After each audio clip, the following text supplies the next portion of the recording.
উনি আছে তারা মধ্যে একটা সংগঠন প্রস্তুত। আমরা ত্রিপুরা রাজ্য সাধুগুরু বৈষ্ণব মহামণ্ডল কমিটি আজকের থেকে সেটা গঠনতন্ত্র শুরু হবে।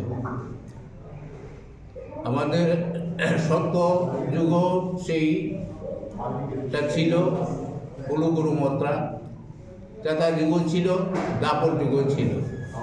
বর্তমানে কলির যুগ, সেই কলির যুগে এসে দেখা গেছে যে আমাদের এই যে কুলুগুরু মত্রা সেটার উপরে বিভিন্নভাবে বিভিন্ন দিক থেকে আমরা লাঞ্ছিত, বঞ্চিত, গ্লানি আসতেছে। তাই আমরা উদ্যোগ নিয়েছি যে ত্রিপুরা রাজ্যের যত গোস্বামী আছেন, যত সাধুগুরু বৈষ্ণব আছেন গুরু মতে, সবাইকে নিয়ে আমরা আজকে আমাদের এই কমিটি উদ্বোধন হবে।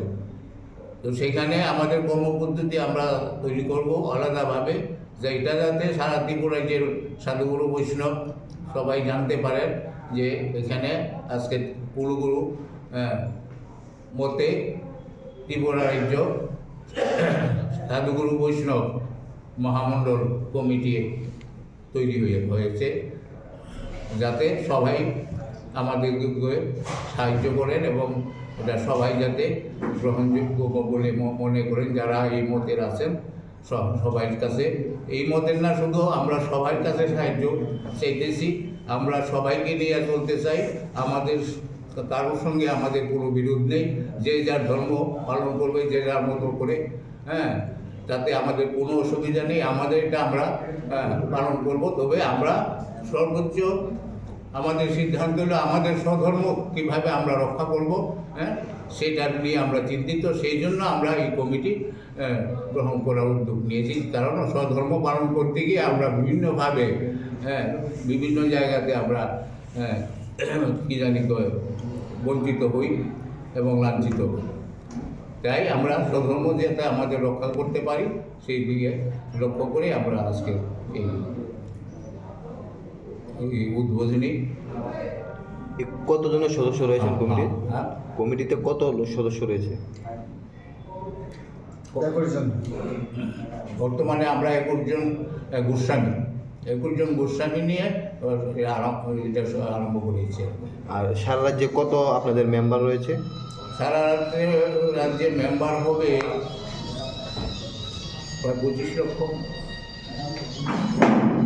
এই আপনাদের এই নতুন কমিটি? হ্যাঁ, সারা ত্রিপুরা। উদ্দেশ্যটা কি আপনাদের? দেখেন, শ্রী শ্রী গৌরাঙ্গ মহাপ্রভু থেকে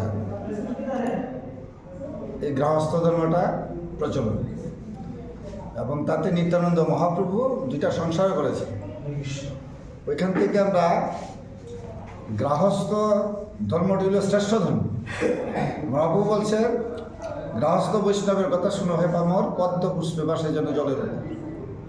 এই গৃহস্থ ধর্মটাকে রক্ষা করার জন্য এবং এরা কীভাবে সারা ত্রিপুরায় যে বিস্তার লাভ করে আছে, আমাদের কমিটিটা আছে, কিন্তু এইটাকে সুপ্রসারিত করার জন্য আমরা আজকে এই সাধুগুরু বৈষ্ণব মহামণ্ডলী কমিটি গঠিত করলাম।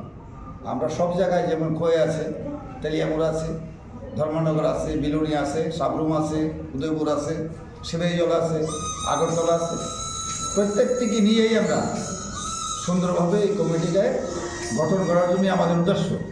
এটা আপনাদের মাধ্যমে সারা ত্রিপুরাতে যাতে প্রসার লাভ করতে পারে, এই জন্য আপনারা এটা আমাদেরকে সহযোগিতা করবেন। কারণ এই ধর্মটি হল নির্মল পবিত্র ধর্ম। এই সনাতন ধর্মের মধ্যে সনাতন কিনা, যাহার কোনো ক্ষয় নাই, বিলীনও নাই, এটাই সনাতন। চিরন্তর যাহা সত্য সেইটাই সনাতন। আমরা এই সনাতন ধর্মের মধ্যেই গৃহস্থ, গোস্বামী এবং সাধুগুরু বৈষ্ণবরে নিয়ে আমরা সবাই মিলেমিশে চলতে চাই। এটাই আমাদের উদ্দেশ্য। আরেকটা তো সংগঠন আপনাদের মধ্যে আছে, একটা আছে মনে করেন গৌড়ীয় বৈষ্ণব, এরা দীক্ষার মধ্যেই আছে। রাম ঠাকুর দীক্ষার মধ্যে আছে, এরাও সনাতনী।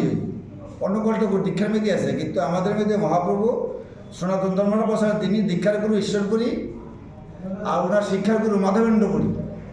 তিনি যে সন্ন্যাসী না, তো সন্ন্যাসী না, কিন্তু মহাপ্রভু কখনো সন্ন্যাসী না।